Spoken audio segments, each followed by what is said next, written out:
Nice mullet.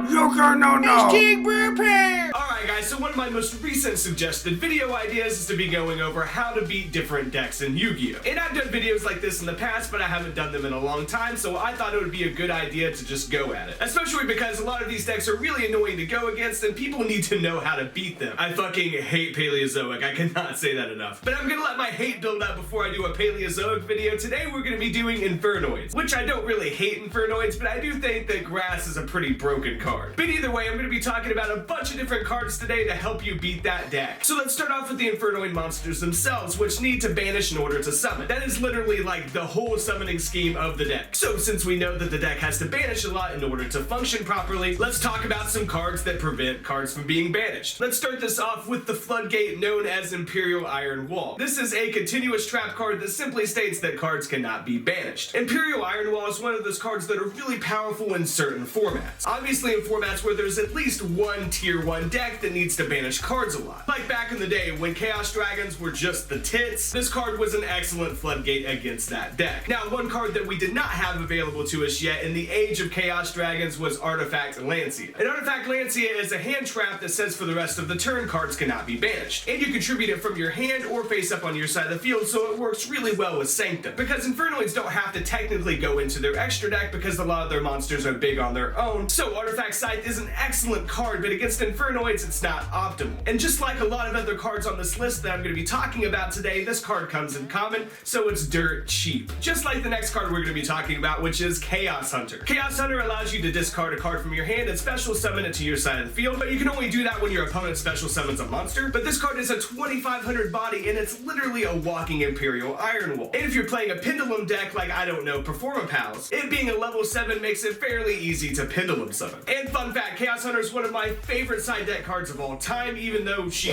looks like a dominatrix and I'm not into that. Next up, we have Different Dimension Ground, which is basically a Macrocosmos, but just for one turn. And if you guys don't know what Macrocosmos is, it says that any card that would be sent to the graveyard is banished instead. And there's a few ways to put this. It's basically a 1-turn Darklaw, a 1-turn Dimfisher, a 1-turn Macrocosmos. I mean, pick your analogy here. What makes this card so good is that it only lasts for 1 turn, so that if you're playing, you know, a mirror match, for example, you don't lock yourself out from playing Yu-Gi-Oh! Or if you're playing a deck like Burning Abyss that needs the graveyard, it's the same kind of concept. And next up, we have another one of my favorite side deck cards, Kaiku the Ghost Destroyer. This card has been tearing up shit for so long. There's been so many formats where this card has just been spicy. This card is a level 4 1800 attack body, which is fantastic. And he's more or less a walking Imperial Iron Wall. But not only that, when this card inflicts battle damage to your opponent, you get to pick 2 monsters from their graveyard and remove them from play, which is very, very powerful. This card is just amazing, guys, and I highly recommend keeping it in your head for the future. Because like I said, this is just one of those cards that's just phenomenal in certain formats, like Nekroz format, for example. I stole so many Nekroz mirror matches back in the day, it was stupid. And next up, we have a hand trap, which is Retaliating Seed. Now, you can't always get off its hand trap effect to summon itself, but you can always normal summon it or pendulum summon it. It doesn't really matter because it's got 1400 attack and 1400 defense, but if you can normal summon this card and protect it, it will pay off. This card is not only essentially a walking Macrocosmos, but it also floats too, so when it hits the graveyard, it gives you a surge. It adds an Earth Insect type monster with 1500 or less attack,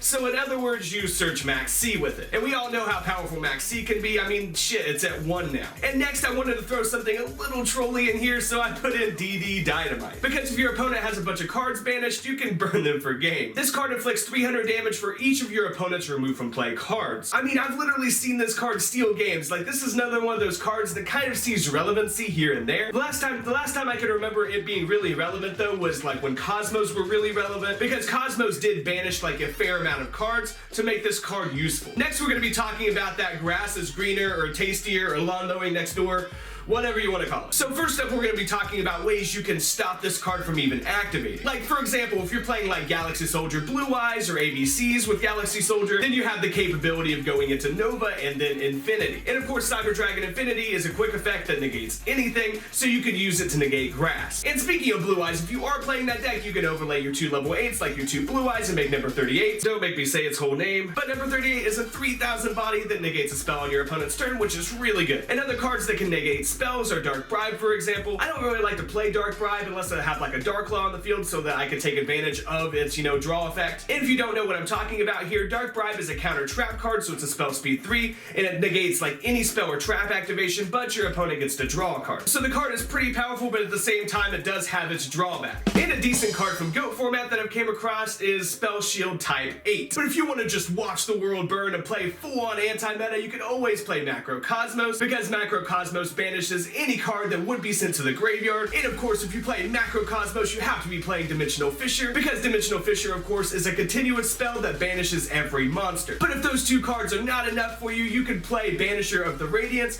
which is a walking Macrocosmos. These three cards have been anti-meta choice cards for so long, and they're really good against Infernoids. I mean, your opponent activates Grass is Greener and you flip a Macrocosmos, all of those cards are going to get banished. And the last card we're going to be talking about is a card that you might have seen on John Moore's channel, and that card is Skull Invitation. When Sam and I showed him Skull Invitation and explained that it was good against grass, it like blew his mind. And fun fact, Sam actually got the idea to play this card off of this card wall. It's actually right here. And if you guys do not know what Skull Invitation does, it is a very old card, so I do not blame you. It says each time a card is sent to the graveyard, inflict 300 damage to your opponent. So if you're going first against grass, you set this card, and then on their turn, when they activate Grass is Greener, they're gonna mill something like 27 cards or some crap. After you deck thin and all that stuff, the more you deck thin and get cards out of your deck, the more cards that they're gonna mill. But long story short here, you change Skull Invitation to grass and you auto win because your opponent burns themselves, which is probably the trolliest thing in the whole world, but it's also really brilliant at the same time. So yeah, guys, huge shout out to Sam because I never would have came up with that on my own. Alright guys, go ahead and let me know what deck you want me to bash next down in the comment section, and I would also love to know what cards you play against Infernoids. And as always, guys, be sure to dick slap that like button and subscribe.